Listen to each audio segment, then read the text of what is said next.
নমস্কাৰ প্ৰিয় দৰ্শক, আজি আমাৰ এই ষ্টুডিঅ'ৰ মজিয়াত উপস্থিত আছে বিশিষ্ট লেখিকা, সমাজকৰ্মী, প্ৰাক্তন শিক্ষয়িত্ৰী শ্ৰীযুতা নিৰলা শইকীয়া বাইদেউ। নমস্কাৰ বাইদেউ। নিৰলা শইকীয়া বাইদেউ আমি এটি কলমেৰে ষ্টুডিঅ' মজিয়ালৈ আদৰণি জনাইছোঁ। ধন্যবাদ। মই মোৰ ফালৰ পৰা আজি ষ্টুডিঅ'লৈ মই নিমন্ত্ৰণ কৰাৰ কাৰণে ধন্যবাদ জনাইছোঁ। প্ৰিয় দৰ্শক, শ্ৰীযুতা নিৰলা শইকীয়া বাইদেউ বিশিষ্ট লেখিকা, সমাজকৰ্মী, প্ৰাক্তন শিক্ষয়িত্ৰী তথা বহু সংগঠনৰ নেত্ৰী, নহয় জানো বাইদেউ? অলপ বাৰু। এতিয়া বাইদেউৰ বিষয়ে আমি বহু কথা জানিম, বুজিম আৰু অনুভৱ কৰাৰ প্ৰয়াস কৰিম। আহকচোন প্ৰথমতে বাইদেউৰ জন্মৰ বিষয়ে আমি জানি লওঁ। মোৰ জন্ম হৈছিল উত্তৰ লখিমপুৰ জিলাৰ নাৰায়ণপুৰৰ মাকোৱাৰী গাঁৱত। আমাৰ গাঁৱৰ ওচৰতে মাধৱদেৱৰ জন্মস্থান লেটেকুপুখুৰী আছে। তাৰপিছত বেলেগুৰি সত্ৰ, ওচৰতে বদিলা সত্ৰ আছে আৰু ফুলনি থান আছে। কিন্তু আমি সৰু কালছোৱাত আমাৰ দেউতাহঁতে কিয় জানো মই নাজানো, ইমান সেইখিনি ঠাইলৈ আমাক দৰ্শন কৰিবলৈ নিয়া নাছিল। মই আজি 5 বছৰমানৰ আগতেহে মহাপুৰুষজনাৰ জন্মস্থান লেটেকুপুখুৰীলৈ গৈছিলোঁ চাবৰ কাৰণে। নিজে মই অনুভৱ কৰিলোঁ যে ওচৰতে আছে, মই কিয় দেখা নাই, কিয় চাবলৈ যোৱা নাই, সেইবুলি মই ভাবি নিজেই চাবলৈ গৈছিলোঁ। বৰ সুন্দৰ। বাইদেউৰ প্ৰাথমিক শিক্ষা বা মাধ্যমিক বা পিছত মহাবিদ্যালয়ৰ শিক্ষা কেনেদৰে আৰম্ভ হৈছিলে? মই প্ৰাথমিক শিক্ষা আৰম্ভ কৰিছিলোঁ, আমাৰ বিদ্যালয়খনৰ নাম আছিলে জৰাবাৰী প্ৰাইমেৰী স্কুল। হয়। আমাৰ দিনততো তেতিয়া আজিৰ দৰে সুবিধা নাছিলে। ঘৰৰ পৰা ঢাৰিকত লৈ যাব লাগে, তাৰপিছত মাটিত বহিব লাগে। আৰু মাটিত পঢ়োঁতে শিক্ষকো আজিৰ দৰে কেইবাগৰাকীও নাছিলে, মাত্ৰ আমি পঢ়োঁতে 2গৰাকী শিক্ষক আছিলে। আৰু মাজত বেৰ নাছিলে, শ্ৰেণী কোঠাবিলাকৰ মাজত বেৰ নাছিলে। কিন্তু তেতিয়াৰ ল'ৰা ছোৱালীবিলাক বা আমিবোৰে আজিকালিৰ নিচিনাকৈ আমি ইমান এটা হুলস্থুল কৰাৰ বিধৰ নাছিলোঁ। আমি শিক্ষক যোৱাৰ আগতে আমি কি কৰোঁ, কিতাপ বহি উলিয়াই সেই যে প্ৰাথমিক শ্ৰেণীকেইটাৰ কিতাপকেইখন অসমীয়া যেনেকৈ ফুলনি আমি বানান কৰি লিখি থাকোঁ, তাৰমানে সুৰ হৈ যায়। অসমীয়া দন্ত্য স মি য়কায়া অসমীয়া এনেকৈ প্ৰত্যেকেই তেনেকৈ লিখি গাওঁ। ছাৰসকল অহালৈকে আৰু যেতিয়া বিদ্যালয় আৰম্ভ হ'ব তেতিয়ালৈকে তাৰমানে ছাত্ৰ ছাত্ৰীসকলে তেনেকৈ আমি লিখা পঢ়া কৰি থাকোঁ। তাৰপিছত ছাৰসকল আহি আমাক কোনোবা এটা শ্ৰেণীক ক'ব তহঁতে অংক উলিওৱা, কোনোবা এটা শ্ৰেণীক ক'ব তহঁতে অসমীয়া উলিওৱা, এনেকৈ ক'ব। তাৰপিছত আৰু নেওতা পঢ়া হেৰিটো প্ৰচেছটো খুব ভাল আছিলে। বাহিৰলৈ লৈ যায়, বাহিৰলৈ যাবলৈ তহঁতে নেওতা পঢ়ি, এই তৃতীয় শ্ৰেণী যা, তহঁতে নেওতা পঢ়িবলৈ যা। তাৰপিছত নেওতা পঢ়োঁতে কি হয়, ফিল্ডখনত ঘূৰণীয়াকৈ থিয় হয় ল'ৰা ছোৱালীবিলাক, আৰু মাজত এজন থিয় হৈ লগাই দিয়ে নেওতাখন। আজিকালি 1, 10, 1, 11 এনেকৈ গায়, তেতিয়া 1 টকে 11 এনেকৈ গায়। 1 টকে 11, 1 টকে 11, 1 10 1, 1 12 1 10 নিচিনা হয় আৰু কোনো শিক্ষক নহ'লেও সেইটো আপত্তি নাই, এজনে লগাই দিব আৰু বাকীবিলাকে একেবাৰে সুন্দৰকৈ গাব, তেনেকুৱা ধৰণৰ আছিলে। আৰু টিফিন, আজিকালি টিফিন দিয়া বুলি কয়, আমাৰ দিনত পানী খোৱা ছুটি। আমাৰ কি হ'ল, আমি যেতিয়া আছিলোঁ সেই সময়ত স্কুলত কোনো পানীৰ ব্যৱস্থা নাছিলে। ওচৰৰ মানুহে ঘৰত কুঁৱা আছিলে, কুঁৱাটো পানীখিনি হালধীয়া ৰঙৰ আছিলে। মোৰ এতিয়া মনত পৰিলে কিবা লাগি যায়। আমি বিয়াহত সেইখিনিকে খাইছিলোঁগৈ গৈ পেলাই। এজনীয়ে বাকি দিয়ে আৰু এজনীয়ে হাতৰ চলু কাটি খায়। ইমান আঁঠুৰ বিয়াহত হৈ থাকোঁ লাগিছিলে। এতিয়া ভাবিলে ইছলাম, আমি এনেকুৱা লেতেৰা পানী খাইছিলোঁ। আৰু সেইটো সময়ত সেইটোৱে কিবা সৰল যিটো গ্ৰাম্য জীৱন নহয় জানো, সেইটোৱে বৰ আদৰণীয় আছিলে সেইটো সময়ত। এতিয়া বাইদেউ পিছৰ পৰ্যায়ত আপোনাৰ ধৰক মহাবিদ্যালয় পৰ্যায়ৰ শিক্ষা সেইখিনি ক'ত কৰিলে? তাৰপিছত মই প্ৰাইমেৰী স্কুল পাছ কৰি পেলাই পিছলাগুৰি MA স্কুল বুলি এখন স্কুলত পঢ়িছিলোঁ। তাৰপিছত আমাৰ তেতিয়া 7ৰ পৰা হাইস্কুল আৰম্ভ হয়, 7ৰ পৰা আকৌ 9 to হাইস্কুলত পঢ়িছিলোঁ মই। তাৰপিছত তাৰ পৰা মই মেট্ৰিক পাছ কৰি ওলাই আহি কলেজত মাধৱদেৱ কলেজ তেতিয়া প্ৰতিষ্ঠা হোৱা ডিব্ৰুগড় ইউনিভাৰ্চিটি 64 চনত প্ৰতিষ্ঠা হৈছে আৰু মাধৱদেৱ কলেজ 64 চনত প্ৰতিষ্ঠা হৈছে। বাইদেউৰ কথাৰ মাজতে মাত মাতিছোঁ, আপোনালোকে জানি সুখী হ'ব বাইদেউ প্ৰয়াত ৰামেশ্বৰ শইকীয়া ছাৰৰ পত্নী। ৰামেশ্বৰ শইকীয়া ছাৰ নামটো শুনাৰ লগে লগে এজন বহু ব্যক্তিত্ব সম্পন্ন লোক, যি সৰল অথচ বিদগ্ধ পণ্ডিত। ছাৰে এটা আমাক কবিতা গাইছিলে, আধুনিক কবিতা বুজাবলৈ গৈ নাগাচাকি খুমটাই বন্দী হাতেন তাই। তাৰমানে আধুনিক কবিতাৰ যে কোনো আজিকালি মানে কি বিশেষ এটা অৰ্থ বিচাৰি নাপায়, মানে কিছুমান শব্দ গাঁথনি কিছু ক্ষেত্ৰত খুব সুন্দৰ। সেই মহান ছাৰক লগ পাইছিলোঁ। আৰু বাইদেউ সেই আপুনি গৃহিণী হিচাপে কওকচোন অকণমান কথা, তেতিয়া ছাৰক কেনেদৰে লগ পাইছিলে? মই তেতিয়া কলেজত নাম লগাইছিলোঁ। কলেজত নাম লগাই আমি তেতিয়া নতুন কলেজ, শিক্ষক ছাত্ৰৰ সম্বন্ধটো মানে খুব ভাল। শিক্ষকসকলো ওপৰৰ পৰা আহিছে, কোনোবা নলবাৰী, কোনোবা মণিপুৰ, কোনোবা লখিমপুৰ, এনেকুৱা বিভিন্ন ঠাইৰ শিক্ষক গোট খাইছিলে। আৰু ষ্টুডেণ্টসকলো মানে তেনেকৈ এবছৰ বা দুবছৰ নপঢ়াকৈ আছিলে, ধৰি লওক নতুন স্কুল নতুন কলেজ কাৰণে পঢ়িবলৈ গ'ল। তেনেকুৱা ধৰণৰ শিক্ষক আৰু ছাত্ৰৰ মাজত খুব এটা মধুৰ সম্পৰ্ক গঢ়ি উঠিছিলে। তাৰপিছত তেতিয়া মই মানে নাম লগোৱাৰ 2-3 মাহমানৰ পিছতে আমাৰ মহাবিদ্যালয়ত কি হৈছিলে, সংস্কৃত দিৱস হৈছিলে। সেই দিৱসতে মোৰ এজন জেঠাই ল'ৰাই কৈছিলে যে এজন ল'ৰা আছে অসমীয়াত MA পাছ কৰিলে আৰু ইংৰাজীত দিব এবাৰ। তাৰ কথাটো মানে এনেধৰণে ক'লে, মই ইমান বুজা নাই, তোৰ কথা কৈছোঁ এনেকৈ বুলি ক'লে। তেতিয়া মোৰতো চিৰিংকৈ মাৰিলে। মই বোলো তাৰমানে বিয়া হ'ব, বিয়া হ'লে মানে পঢ়িব নালাগে আৰু, বিয়া মানেই পঢ়া বন্ধ। কাৰণ মোৰ ওচৰত দেখিছোঁ কোনো বোৱাৰীয়ে পঢ়ি পোৱা নাই। তাৰপিছত যেতিয়া কথাটো আগবাঢ়িছে আৰু মোৰ লাগিলে ভয়, তাৰমানে পঢ়া বন্ধ আৰু। সেইকাৰণে কি হ'ল, পঢ়াত মই খুব বেয়া নাছিলোঁ বুলি কৈছোঁ আৰু, কিন্তু মোৰ মানে পঢ়াটো বাদ দিলোঁ আৰু, মানে পঢ়িব নালাগে, মই এনেকুৱা এটা ভয়ো সোমালে, পঢ়াটো অলপ ঢিলাই দিলোঁ। সেইকাৰণে মই প্ৰি ইউনিভাৰ্চিটি আমাৰ আছিলে তেতিয়া, এতিয়া হায়াৰ ছেকেণ্ডেৰী 2 বছৰীয়া নহয়, প্ৰি ইউনিভাৰ্চিটি এবছৰীয়া কৰিছোঁ। মোৰ প্ৰি ইউনিভাৰ্চিটি পৰীক্ষা মানে একদম বেয়া হৈছে, পাছ কৰিলোঁ আৰু মানে পঢ়া নাই ভালদৰে, মানে কিবা এটা হৈ গ'ল আৰু। তাৰপিছত ইতিমধ্যে চোৱা মেলা হৈ গ'ল, ককাইহঁতে চালে, তেখেতসকলত একো চিনাকি নাই আৰু, হেৰিয়ে শুনিছিলোঁ আৰু। তাৰপিছত ককাইহঁতে চাই আৰু কি পচন্দ কৰিলে, আমাৰ দুয়োঘৰে কি পাতিলে, মই মোৰ পচন্দৰ কথাটো অহাই নাই তেতিয়ালৈকে, দেখাও হোৱা নাই, দেখা দেখিও হোৱা নাই, আৰু কোনো মানে যোগাযোগ হোৱা নাই। তেওঁলোকে ডাঙৰ মানুহে হেৰি কৰি আছে আৰু কথা বতৰা পাতি। তাৰপিছত যেতিয়া ঠিক হ'ল, তেতিয়া তেখেত কোনোবা লগৰ, তেতিয়া এখন ভেঞ্চাৰ স্কুলত কাম কৰিছিলে। ইয়াৰ পৰা যোৰহাটৰ পৰা গ্ৰেজুৱেশ্যন লৈ প্ৰাইভেটকৈ গুৱাহাটীৰ পৰা পাছ কৰিলে, ইউনিভাৰ্চিটিৰ পৰা। তাৰপিছত খুৰা হাইস্কুল বুলি এখন নিজে মানে পাতিলে, তাৰপিছত তাতে শিক্ষকতা কৰিছিলে। তাৰপিছত তেওঁ লগৰ এজন শিক্ষকৰ লগত আহিলে চাবলৈ, ওচৰতে তেওঁলোকৰ সম্পৰ্কীয় এজন মানুহ আছিলে। তেওঁ সেই নৱগৰাকীয়ে ক'লে যে তহঁতৰ আলহী যাব। মই আৰু সেইবোৰ ভবা নাই, আৰু আমাৰ ঘৰত তেতিয়া মানুহ নাছিলে, অকল মা আছিলে আৰু পেহী এগৰাকী আছিলে। সেই সময়ত আকৌ মাও নাই, ক'ৰবালৈ গ'ল, মানে একো প্ৰস্তুতি আজিকালি সেইবিলাক একো পোৱা নাই, ওলাই থকা নাই, আৰু তেওঁলোকো আগৰ পৰা একো পোৱা নাই, মাত্ৰ নগৈ গৈছে, আলহী গৈছে। তাৰপিছত আৰু চাহ দিছোঁ, জলপানটো কি দিলোঁ ক'ব ন, পিছত কৰিলে আখৈবোৰ দিছে বোলে ধান থকা, মোক পিছত কৈ থাকে, এইবিলাক মানে ভবা নাই। আৰু তাৰপিছত কৈছে, তেতিয়া তেখেতে ধুতি পাঞ্জাবী পিন্ধে দেই, খুব বগা কাপোৰ পিন্ধি গৈছে, মানুহজন মানে বগা, তাৰপিছত লগত যোৱাজনো তেনেকুৱা। তাৰপিছত মোক ক'লে, অন্য একো কোৱা নাই, নামটো কি সুধিলে, মোক ক'লে BA পাছ কৰিব লাগিব নহয়। তেতিয়া মই হায়াৰ ছেকেণ্ডেৰী দিয়া নাই আৰু, BA পাছ কৰিব লাগিব নহয়। মই বোলো কৰিব লাগিব, ইমানেই আৰু কথা, আৰু একো কোৱা নাই, পচন্দৰ কথা নাই। তাৰপিছত বিয়া ঠিক হ'ল, বিয়া হ'ল বাৰু। তাৰপৰা মইতো ভেঞ্চাৰ স্কুলৰ শিক্ষকলৈহে বিয়া হৈছোঁ,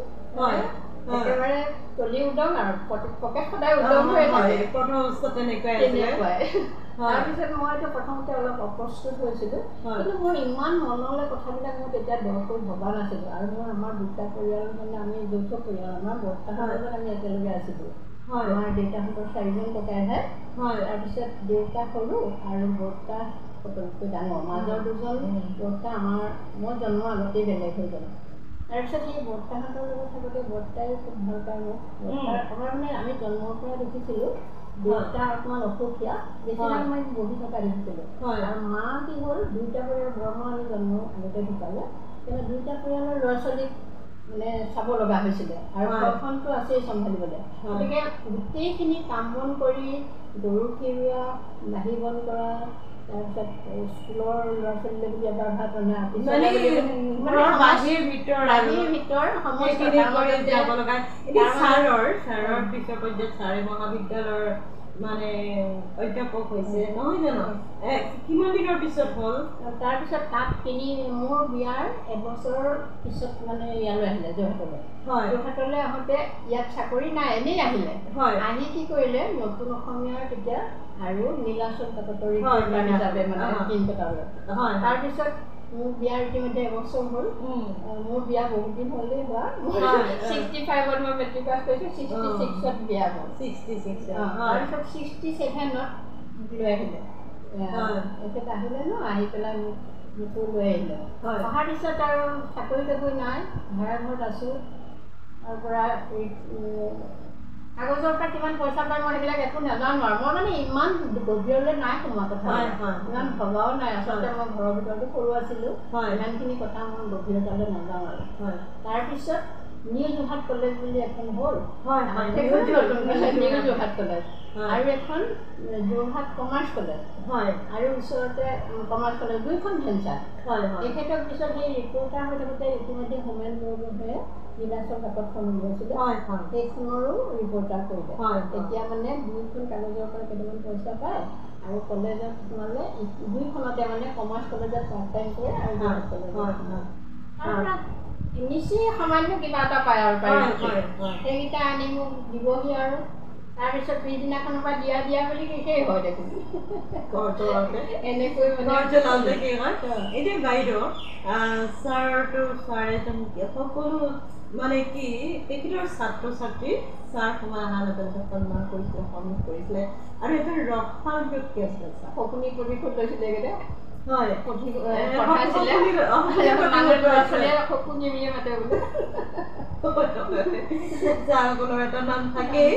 এতিয়া বাইদেউ আপোনাৰ কথালৈ আহোঁ যে আপুনি এগৰাকী বিশিষ্ট লেখিকা আজি জনমানসত তেনেকৈ আপুনি পৰিচিত হৈছে আৰু লগতে আপুনি কেইবাটাও সাহিত্য সংগঠনৰ নেতৃত্ব গ্ৰহণ কৰিছে সেইটোত আপুনি এগৰাকী সংগ্ৰামী সাহসী আৰু বৌদ্ধিক মনস্কপৰায়ণ নাৰী এতিয়া সুধিম যে আপোনাৰ লেখিকা জীৱন কেতিয়া আৰম্ভ হৈছিলে মোৰ লেখিকা জীৱন আৰম্ভ হৈছিলে সঁচা কথা ক'বলৈ গ'লে বিয়াৰ পিছত যেতিয়া এখেতক দেখোঁ বহুত কিতাপ আলমাৰী ভৰ্তি হৈ থাকে আৰু পইচা পাতি নাথাকে কিন্তু কিতাপ কিনিবলৈ ক'ৰ পৰা পইচা পায় মই নাজানো আৰু লিখে তেতিয়া মই ভাবিলোঁ মই দেখোন লিখিব নোৱাৰোঁ তাৰ পৰা আমাৰ কি হ'ল 2 ঘৰৰ মাজত বিক্ৰম বুলি এখন নদী আছে নদীখনত এতিয়া দলং হ'ল কিন্তু এতিয়া দলং নাছিল বিয়াৰ দিনা এইফালেদি ঘূৰাই আনিলে গাড়ীত কিন্তু যেতিয়া তৃতীয় দিনা খোবাখুবিৰ দিনা কি কৰিলে মোক নৈখনত দিলেগৈ নহয় নাৱত পাৰ হ'ব লাগে মোৰতো লাগিল ভয় এইখন কোনোদিন নাৱত উঠি পোৱা নাই খুব ভয় লাগিলে মোৰ তাৰপিছত কোনে চকু পানী ওলাই গৈছিলে আৰু তাৰ পৰা কৈ থাকোঁ আৰু কোনো বিয়া দিব তাৰ পৰা মোক ক'লে মই লিখা কথা দেখোঁ মই তেতিয়া লিখিব নাজানো তেতিয়া ক'লে তুমি বিক্ৰম নদীত যে দলং নাই আমাৰ যে পাৰ হোৱা যাতায়াতৰ অসুবিধা সেইকাৰণে এখন চিঠি লিখা বাতৰি কাকতত তেতিয়া তেজপুৰৰ পৰা এখন মহাজাতি বুলি কাগজ মহাজাতিত মই লিখিছিলোঁ বিক্ৰমৰ দলং সেইখন মোৰ প্ৰথম লিখাৰ মানে চিঠি আৰু এইটো কিমান অঞ্চলৰ কথা এইটো 66 কথা 66 লেখা আৰম্ভ তাৰপিছত মহাজাতিতে মোৰ এটা গল্প লিখিলোঁ মই সেইটো এইখন সোধা নাই মই নিজে মনত কিবা এটা মানে আহিলে আৰু সম্পূৰ্ণ বুলি এখন প্ৰথম গল্প ওলাইছে মহাজাতিতে ওলালে আৰু উৰুটি বুলি এখন ওলাইছিলে সেই মহিলা আলোচনী বাতৰি সেইখনতে লিখিছিলোঁ তেনেকৈ ক্ৰমান্বয়ে এটা দুটাকৈ লিখিলোঁ তাৰপিছত এতিয়াতো আপোনাৰ কেইবাখনো গ্ৰন্থ প্ৰকাশ পালে আজিৰ পৰ্যায়ত আমি বাইদেউৰ গ্ৰন্থখিনি এবাৰ দৰ্শকক ইমান মানে গ্ৰন্থ বুলি ক'ব নোৱাৰি আৰু পুথি বুলিহে ক'ম মোৰ ভাষাত মই ইমান লেখিকা নহয় কিন্তু লেখক মানে 11খনমান হ'ল ছখন হ'ল শিশু পুথি আৰু বাকীবোৰ ইমান ডাঙৰ কিতাপ নহয় আৰু মানে গ্ৰন্থ বুলিব নোৱাৰো মোৰ ভাষাত কি হ'ব আৰু গ্ৰন্থৰে বাৰু আমি দেখুৱাই গৈছোঁ গোটেই কিতাপখিনি আমি এইখন বাইদেউৰ নানা ৰঙী সাধু বোধ কৰি এইখিনি অকণিহঁতৰ বাবে শিশুৰ কাৰণে নহয় জানো আৰু এইখিনি বাইদেউৰ মই যি কিতাপৰ পিছফালে আছে মানে এই কথাখিনি মই পঢ়ি দিছোঁ যোৰহাটৰ ধেনুচোচা বাসুদেৱ নগৰৰ বাসিন্দা সেইখনৰ কিতাপত আছে ন শেষৰ কথাখিনি পঢ়ি দিছোঁ বাইদেউৰ এইখন কিতাপত আছে মহিলা সবলীকৰণ এম্পাৱাৰিং উইমেনৰ অনুবাদ লুইচ এল হেৰ এম্পাৱাৰিং উইমেনৰ অনুবাদ মহিলা সবলীকৰণ এই কিতাপখন বাইদেৱে অনুবাদ কৰি মহিলা সবলীকৰণ নাম দিছে লুইচ এল হেৰ এম্পাৱাৰিং উইমেনৰ অনুবাদ নহয় জানো এতিয়া এই বাইদেউৰ যিখিনি কাম কৰিছে সেইটো লিখা আছে কিতাপৰ পিছফালে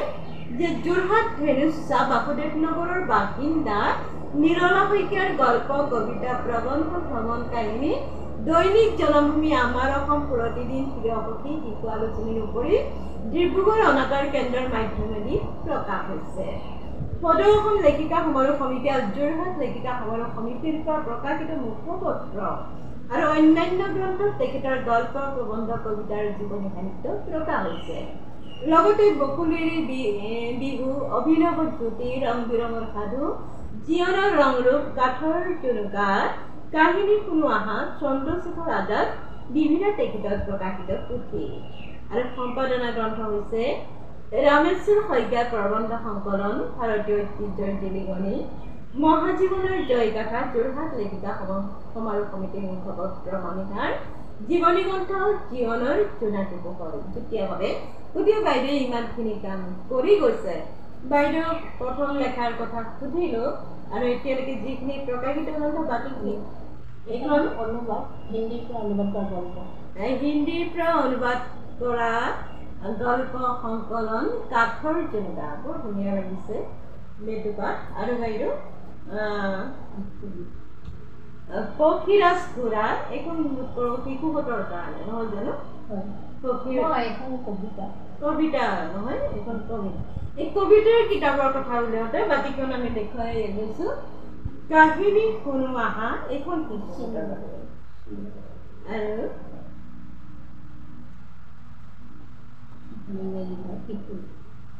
শিশুৰ চিনবাদৰ সমুদ্ৰ যাত্ৰা আপুনি ইংৰাজীৰ পৰা অনুবাদ লৈছে গোটেই বাইদেউ অনুবাদ সাহিত্য এক মহান সাহিত্য বাইদেউ অনুবাদ সাহিত্যৰ ভঁৰাল চহকী কৈছে সকলো কিতাপ বাইদেউ অনা নাই কিন্তু 11খন আমি বাইদেউ পুথিটো চাৰি গ্ৰন্থই কৈছোঁ কাৰণ বহুত সুন্দৰ ইংৰাজীৰ পৰা কৰিছে হিন্দীৰ পৰা কৰিছে এনেদৰে বাইদেউ অনুবাদ কৰিছে আৰু মৌলিক গ্ৰন্থ বাইদেউ কেইবাখনো প্ৰকাশ কৰিছে এতিয়া এই আপাহতে বাইদেউৰ গ্ৰন্থৰ এতিয়া আমি কবিতা আবৃত্তি শুনিম স্বৰচিত কবিতা আবৃত্তি মই আচলতে কবি নহয় কবিতা নিলিখোঁ ইমান তথাপিও লোকে লিখা দেখি কেতিয়াবা হ'ব নে নহ'ব এনেকুৱা ভাবি ভাবি কেতিয়াবা চাওঁ আৰু মই নিজে লিখা এটা কবিতাকে কৰোঁ নমস্কাৰ প্ৰিয় দৰ্শক আজি আমাৰ এই ষ্টুডিঅ'ৰ মজিয়াত উপস্থিত আছে বিশিষ্ট লেখিকা সমাজকৰ্মী প্ৰাক্তন শিক্ষয়িত্ৰী শ্ৰীযুতা নিৰলা শইকীয়া বাইদেউ নমস্কাৰ বাইদেউ নিৰলা শইকীয়া বাইদেউ আমি এটি কলমে ষ্টুডিঅ' মজিয়ালৈ আদৰণি জনাইছোঁ ধন্যবাদ ময়ো মোৰ ফালৰ পৰা আজি ষ্টুডিঅ'লৈ মই নিমন্ত্ৰণ কৰাৰ কাৰণে ধন্যবাদ জনাইছোঁ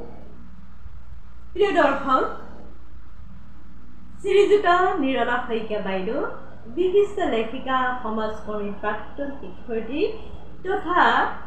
বহু সংগঠনৰ নেত্ৰী নহয় জানো বাইদেউ অলপ অলপ আৰু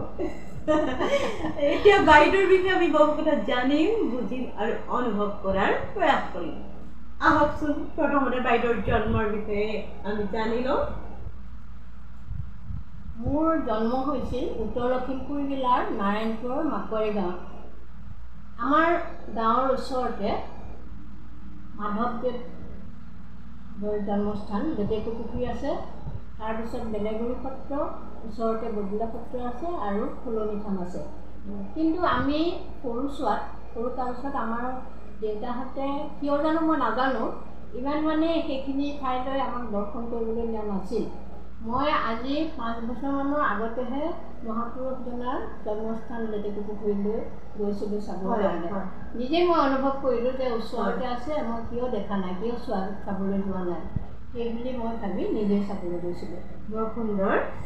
বাইদেউ প্ৰাথমিক শিক্ষা বা মাধ্যমিক বা পিছত মহাবিদ্যালয়ৰ শিক্ষা কেনেদৰে আৰম্ভ হৈছিলে? মই প্ৰাথমিক শিক্ষা আৰম্ভ কৰিছিলোঁ,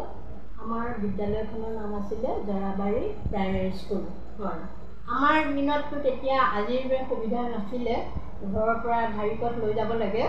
তাৰপিছত মাটিত বহিব লাগে। আৰু মাটিত পঢ়োঁতে শিক্ষকো আজিৰ দৰে কেইবাগৰাকীও নাছিলে, মাত্ৰ আমি পঢ়োঁতে 2গৰাকী শিক্ষক আছিলে। আৰু মাজত বেৰ নাছিলে, শ্ৰেণী কোঠাবিলাকৰ মাজত বেৰ নাছিলে। কিন্তু তেতিয়াৰ ল'ৰা ছোৱালীবিলাক বা আমিবোৰে আজিকালিৰ নিচিনাকৈ আমি ইমান এটা হুলস্থুল কৰাৰ বিধৰ নাছিলোঁ। আমি শিক্ষক যোৱাৰ আগতে আমি কি কৰোঁ, কিতাপ বহি উলিয়াই সেই যে প্ৰাথমিক শ্ৰেণীকেইটাৰ কিতাপকেইখন অসমীয়া যেনেকৈ ফুলনি আমি বানান কৰি লিখি থাকোঁ, তাৰমানে সুৰ হৈ যায়। অসমীয়া দন্ত্য স মধ্যমী অসমীয়া এনেকৈ মানে প্ৰত্যেকেই তেনেকৈ গাওঁ। ছাৰসকল অহালৈকে আৰু যেতিয়া বিদ্যালয় আৰম্ভ হ'ব তেতিয়ালৈকে তাৰমানে ছাত্ৰ ছাত্ৰীসকলে তেনেকৈ আমি লিখা পঢ়া কৰি থাকোঁ। তাৰপিছত ছাৰসকল আহি আমাক কোনোবা এটা শ্ৰেণীক ক'ব তহঁতে অংক উলিওৱা, কোনোবা এটা শ্ৰেণীক ক'ব তহঁতে অসমীয়া উলিওৱা, এনেকৈ ক'ব। তাৰপিছত আৰু নেওতা পঢ়া হেৰিটো প্ৰচেছটো মানে খুব ভাল আছিলে। বাহিৰলৈ লৈ যায়, বাহিৰলৈ যাম বুলি তহঁতে নেওতা পঢ়ি, এই তৃতীয় শ্ৰেণী যা, তহঁতে নেওতা পঢ়িবলৈ যা। তাৰপিছত নেওতা পঢ়োঁতে কি হয়, ফিল্ডখনত ঘূৰণীয়াকৈ থিয় হয় ল'ৰা ছোৱালীবিলাক, আৰু মাজত এজন থিয় হৈ লগাই দিয়ে নেওতাখন। মানে আজিকালি 1, 10, 1, 11 এনেকৈ গায়, তেতিয়া 1 টকে 11 এনেকৈ গায়। 1 টকে 11 1 10 1 2 12 1 10 এনেকৈ মানে নিচিনা হয় মানে। আৰু কোনো মানে শিক্ষক নহ'লেও সেইটো আপত্তি নাই, এজনে লগাই দিব আৰু বাকীবিলাকে একেবাৰে সুন্দৰকৈ গাব, তেনেকুৱা ধৰণৰ আছিলে। আৰু টিফিন, আজিকালি টিফিন দিয়া বুলি কয়, আমাৰ দিনত পানী খোৱা ছুটি। আমাৰ কি হ'ল, আমি যেতিয়া আছিলোঁ সেই সময়ত স্কুলত কোনো পানীৰ ব্যৱস্থা নাছিলে। ওচৰৰ মানুহে ঘৰত কুঁৱা আছিলে, কুঁৱাটো পানীখিনি হালধীয়া ৰঙৰ আছিলে। মোৰ এতিয়া মনত পৰিলে কিবা লাগি যায়। আমি পিয়াহত সেইখিনিকে খাইছিলোঁগৈ গৈ পেলাই, এজনীয়ে বাকি দিয়ে আৰু এজনীয়ে হাতৰ চলু কাটি খায়। মানে ইমান মানে আঁঠুৰ পিয়াহত হৈ থাকোঁ, লাগিছিলে। কিন্তু এতিয়া ভাবিলে ইছলাম আমি এনেকুৱা লেতেৰা পানী খাইছিলোঁ। আৰু সেইটো সময়ত সেইটোৱে কিবা সৰল যিটো গ্ৰাম্য জীৱন নহয় জানো,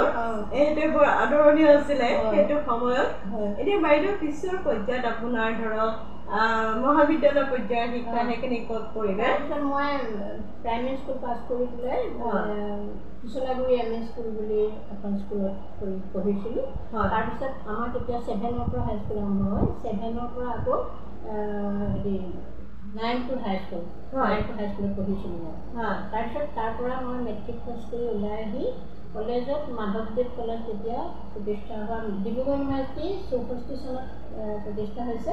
আৰু মাধৱদেৱ কলেজ 64 চনত প্ৰতিষ্ঠা হৈছে। বাইদেউৰ কথাৰ মাজতে মাত মাতিছোঁ, আপোনালোকে জানি সুখী হ'ব, বাইদেউ প্ৰয়াত ৰামেশ্বৰ শইকীয়া ছাৰৰ পত্নী। ৰামেশ্বৰ শইকীয়া ছাৰ নামটো শুনাৰ লগে লগে এজন বহু ব্যক্তিত্ব সম্পন্ন লোক, যি সৰল অথচ বিদগ্ধ পণ্ডিত। ছাৰে এটা আমাক কবিতা গাইছিলে, আধুনিক কবিতা বুজাবলৈ গৈ, নাগাচাকি খুমটাই বন্দী হাতেম তাই। তাৰমানে আধুনিক কবিতাৰ যে কোনো আজিকালি মানে কি বিশেষ এটা অৰ্থ বিচাৰি নাপায়, মানে কিছুমান শব্দ গাঁথনি কিছু ক্ষেত্ৰত খুব সুন্দৰ। সেই মহান ছাৰক লগ পাইছিলোঁ। আৰু বাইদেউ সেই আপুনি গৃহিণী হিচাপে কওকচোন অকণমান কথা, তেতিয়া ছাৰক কেনেদৰে লগ পাইছিলে? মই যেতিয়া কলেজত নাম লগাইছিলোঁ। কলেজত নাম লগাই আমি তেতিয়া নতুন কলেজ, শিক্ষক ছাত্ৰৰ সম্বন্ধটো মানে খুব ভাল। শিক্ষকসকলো ক'ৰ পৰা আহিছে, কোনোবা নলবাৰী, কোনোবা মণিপুৰ, কোনোবা লখিমপুৰ, এনেকুৱা বিভিন্ন ঠাইৰ শিক্ষক গোট খাইছিলে। আৰু ষ্টুডেণ্টসকলো মানে তেনেকৈ এবছৰ বা দুবছৰ নপঢ়াকৈ আছিলে, ধৰি লওক নতুন স্কুল নতুন কলেজ কাৰণে পঢ়িবলৈ গ'ল। তেনেকুৱা ধৰণৰ শিক্ষক আৰু ছাত্ৰৰ মাজত খুব এটা মধুৰ সম্পৰ্ক গঢ়ি উঠিছিলে। তাৰপিছত তেতিয়া মই মানে নাম লগোৱাৰ 2-3 মাহমানৰ পিছতে আমাৰ মহাবিদ্যালয়ত কি হৈছিলে, সংস্কৃত দিৱস হৈছিলে। সেই দিৱসতে মোৰ এজন জেঠাই ল'ৰাই কৈছিলে যে এজন ল'ৰা আছে, অসমীয়াত MA পাছ কৰিলে আৰু ইংৰাজীত দিব এবাৰ। তাৰ কথাটো মানে এনেধৰণে ক'লে, মই ইমান বুজা নাই, তোৰ কথা কৈছোঁ এনেকৈ বুলি ক'লে। তেতিয়া মোৰতো চিৰিংকৈ মাৰিলে। মই বোলো তাৰমানে বিয়া হ'ব, বিয়া হ'লে মানে পঢ়িব নালাগে আৰু, বিয়া মানে পঢ়া বন্ধ। কাৰণ মোৰ ওচৰত দেখিছোঁ কোনো বোৱাৰীয়ে পঢ়ি পোৱা নাই। তাৰপিছত যেতিয়া কথাটো আগবাঢ়িছে আৰু মোৰ লাগিলে ভয়, তাৰমানে পঢ়া বন্ধ আৰু। সেইকাৰণে কি হ'ল, পঢ়াত মই খুব বেয়া নাছিলোঁ বুলি কৈছোঁ আৰু, কিন্তু মোৰ মানে পঢ়াটো বাদ দিলোঁ আৰু, মানে পঢ়িব নালাগে, মই এনেকুৱা এটা ভয়ো সোমালে, পঢ়াটো অলপ ঢিলাই দিলোঁ। সেইকাৰণে মই প্ৰি ইউনিভাৰ্চিটি আমাৰ আছিলে তেতিয়া, এতিয়া হায়াৰ ছেকেণ্ডেৰী 2 বছৰীয়া নহয়, প্ৰি ইউনিভাৰ্চিটি এবছৰীয়া কৰিছোঁ। মোৰ প্ৰি ইউনিভাৰ্চিটি পৰীক্ষা মানে একদম বেয়া হৈছে, পাছ কৰিলোঁ আৰু মানে পঢ়া নাই ভালদৰে, হয়তো মানে কিবা এটা হৈ গ'ল আৰু। তাৰপিছত ইতিমধ্যে চোৱা মেলা হৈ গ'ল, ককাইহঁতে চালে, তেখেতসকলত একো চিনাকি নাই আৰু, সেইবিলাক শুনিছিলোঁ আৰু। তাৰপিছত ককাইহঁতে চাই আৰু কি পচন্দ কৰিলে, আমাৰ দুই ঘৰে কি পাতিলে, মই মোৰ পচন্দৰ কথাটো অহাই নাই তেতিয়ালৈকে, দেখাও হোৱা নাই, দেখা দেখিও হোৱা নাই, আৰু কোনো মানে যোগাযোগ হোৱা নাই। তেওঁলোকে ডাঙৰ মানুহে হেৰি কৰি আছে আৰু কথা বতৰা পাতি। তাৰপিছত যেতিয়া ঠিক হ'ল, তেতিয়া কোনোবা লগৰ, তেতিয়া এখন ভেঞ্চাৰ স্কুলত কাম কৰিছিলে। ইয়াৰ পৰা যোৰহাটৰ পৰা গ্ৰেজুৱেশ্যন লৈ প্ৰাইভেটকৈ গুৱাহাটীৰ পৰা পাছ কৰিলে, ইউনিভাৰ্চিটিৰ পৰা। তাৰপিছত খুৰা হাইস্কুল বুলি এখন নিজে মানে পাতিলে, তাৰপিছত তাতে শিক্ষকতা কৰিছিলে। তাৰপিছত তেওঁ লগৰ এজন শিক্ষকৰ লগত আহিলে চাবলৈ। ওচৰতে তেওঁলোকৰ সম্পৰ্কীয় এজন মানুহ আছিলে, তেওঁ সেই নৱগৰাকীয়ে ক'লে যে তহঁতৰ আলহী যাব। মই আৰু সেইবোৰ ভবা নাই আৰু, আমাৰ ঘৰত তেতিয়া মানুহ নাছিলে, অকল মা আছিলে আৰু পেহী এগৰাকী আছিলে। সেই সময়ত আকৌ মাও নাই, ক'ৰবালৈ গ'ল, মানে একো প্ৰস্তুতি আজিকালি সেইবিলাক একো পোৱা নাই, ওলাই থকা নাই আৰু তেওঁলোকেও আগৰ পৰা একো পোৱা নাই, মাত্ৰ নগৈ কৈছে আলহী গৈছে। তাৰপিছত আৰু চাহ দিছোঁ, জলপানটো কি দিলোঁ ক'ব ন, পিছত কৰিলে আখৈবোৰ দিছে বোলে ধান থকা, মোক পিছত কৈ থাকে, সেইবিলাক মানে ভবা নাই আৰু। তাৰপিছত কৈছে, যেতিয়া তেখেতে ধুতি পাঞ্জাবী পিন্ধে দেই, খুব বগা কাপোৰ পিন্ধি গৈছে, মানুহজন মানে বগা, তাৰপিছত লগত যোৱাজনো তেনেকুৱা। তাৰপিছত মোক ক'লে, অন্য একো কোৱা নাই, নামটো কি সুধিলে, মোক ক'লে BA পাছ কৰিব লাগিব নহয়। তেতিয়া মই হায়াৰ ছেকেণ্ডেৰী দিয়া নাই আৰু, BA পাছ কৰিব লাগিব নহয়। মই বোলো কৰিব লাগিব, ইমানেই আৰু কথা, আৰু একো কোৱা নাই, পচন্দৰ কথা নাই। তাৰপিছত বিয়া ঠিক হ'ল, বিয়া হ'ল বাৰু। তাৰপৰা মইতো ভেঞ্চাৰ স্কুলৰ শিক্ষকলৈহে বিয়া হৈছোঁ, একেবাৰে তলি উদং আৰু, পকেট সদায় উদং হৈ থাকে, তেনেকুৱাই। তাৰপিছত মইতো প্ৰথমতে অলপ অপ্ৰস্তুত হৈছিলোঁ, কিন্তু মোৰ ইমান মনলৈ কথাবিলাক মই তেতিয়া দৰকৈ ভবা নাছিলোঁ। আৰু মোৰ আমাৰ দুটা পৰিয়াল, মানে আমি যৌথ পৰিয়াল, আমাৰ বৰ্তাহঁতৰ লগত আমি একেলগে আছিলোঁ। আমাৰ দেউতাহঁতৰ 4জন ককাই ভাই, তাৰপিছত দেউতা সৰু আৰু বৰ্তা সকলোতকৈ ডাঙৰ, মাজৰ 2জন বৰ্তা মই জন্মৰ আগতেই বেলেগ হৈ গ'ল। তাৰপিছত সেই বৰ্তাহঁতৰ লগত থাকোঁতে বৰ্তাই খুব ভাল পায় মোক। আমাৰ মানে আমি জন্মৰ পৰা দেখিছিলোঁ দেউতা অকণমান অসুখীয়া, বেছিভাগ মই বহি থকা দেখিছিলোঁ। আৰু মা কি হ'ল, 2টা পৰিয়াল, বৰমা আমি জন্ম আগতে ঢুকালে, কিন্তু 2টা পৰিয়ালৰ ল'ৰা ছোৱালীক মানে চাব লগা হৈছিলে, আৰু ঘৰখনটো আছেই চম্ভালিবলৈ। গতিকে গোটেইখিনি কাম বন কৰি, গৰু খিৰোৱা, বাঢ়ি বন কৰা, তাৰপিছত স্কুলৰ ল'ৰা ছোৱালীলৈ বুলি এবাৰ ভাত ৰন্ধা,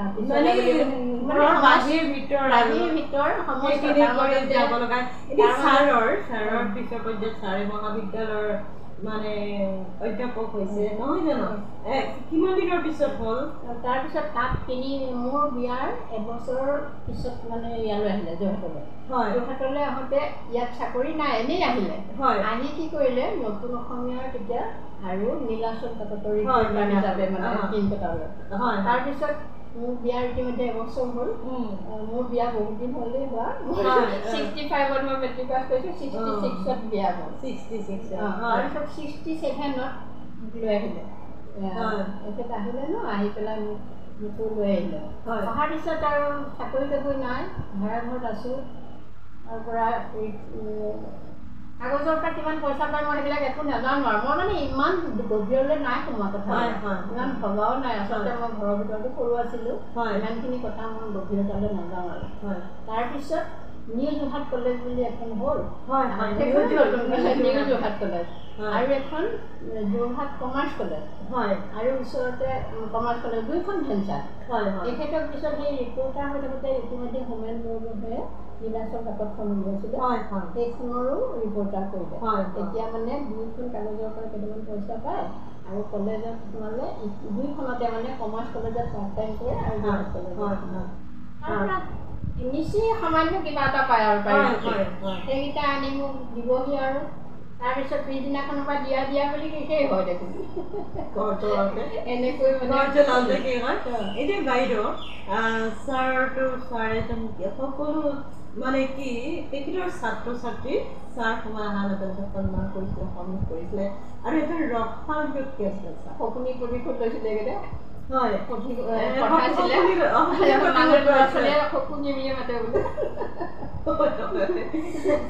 এটা নাম থাকেই এতিয়া বাইদেউ আপোনাৰ কথালৈ আহোঁ যে আপুনি এগৰাকী বিশিষ্ট লেখিকা আজি জনমানসত তেনেকৈ আপুনি পৰিচিত হৈছে আৰু লগতে আপুনি কেইবাটাও সংগঠনৰ সাহিত্য সংগঠনৰ নেতৃত্ব গ্ৰহণ কৰিছে সেইহেতু আপুনি এগৰাকী সংগ্ৰামী সাহসী আৰু বৌদ্ধিক মনস্কপৰায়ণ নাৰী এতিয়া সুধিম যে আপোনাৰ লেখিকা জীৱন কেতিয়া আৰম্ভ হৈছিলে মোৰ লেখিকা জীৱন আৰম্ভ হৈছিলে সঁচা কথা ক'বলৈ গ'লে বিয়াৰ পিছত যেতিয়া এখেতক দেখোঁ বহুত কিতাপ আলমাৰী ভৰ্তি হৈ থাকে আৰু পইচা পাতি নাথাকে কিন্তু কিতাপ কিনিবলৈ ক'ৰ পৰা পইচা পায় মই নাজানো আৰু লিখে তেতিয়া মই ভাবিলোঁ মই দেখোন লিখিব নোৱাৰোঁ তাৰ পৰা আমাৰ কি হ'ল দুই ঘৰৰ মাজত দিক্ৰম বুলি এখন নদী আছে নদীখনত এতিয়া দলং হ'ল কিন্তু এতিয়া দলং নাছিলে মোৰ বিয়াৰ দিনা এইফালেদি ঘূৰাই আনিলে গাড়ীত কিন্তু যেতিয়া তৃতীয় দিনা খোবাখুৰিৰ দিনা কি কৰিলে মোক নৈখনত দিলেগৈ নহয় নহয় নাৱত পাৰ হ'ব লাগে মোৰতো লাগিল ভয় এইখন কোনোদিন নাৱত উঠি পোৱা নাই খুব ভয় লাগিলে মোৰ তাৰপিছত কোনে চকুপানী ওলাই গৈছিলে আৰু তাৰপৰা কৈ থাকোঁ আৰু কোনো বিয়া দিব তাৰপৰা মোক ক'লে মই লিখা কথা দেখোঁ মই তেতিয়া লিখিব নাজানো তেতিয়া ক'লে তুমি দিক্ৰম নদীত যে দলং নাই আমাৰ যে পাৰ হোৱা যাতায়াতৰ অসুবিধা সেইবাবে এখন চিঠি লিখা বাতৰি কাকতত তেতিয়া তেজপুৰৰ পৰা এখন মহাজাতি বুলি কাগজ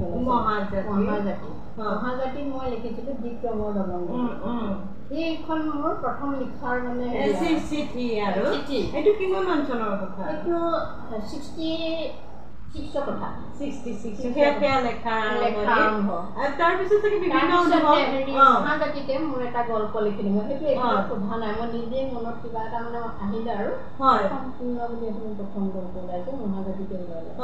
আৰু উৰুমি বুলি এখন ওলাইছিলে সেই মহিলা আলোচনী বাতৰি সেইখনতো লিখিছিলোঁ তেনেকৈ ক্ৰমান্বয়ে এটা দুটাকৈ লিখিলোঁ তাৰপিছত এতিয়াতো আপোনাৰ কেইবাখনো গ্ৰন্থ প্ৰকাশ পালে আজি পৰ্যায়ত আমি বাইদেউৰ গ্ৰন্থখিনি এবাৰ দৰ্শকক ইমান মানে গ্ৰন্থ বুলি ক'ব নোৱাৰি আৰু পুথি বুলিহে ক'ম মোৰ ভাষাত মই ইমান লেখিকা নহয় কিন্তু লেখক মানে 11খনমান হ'ল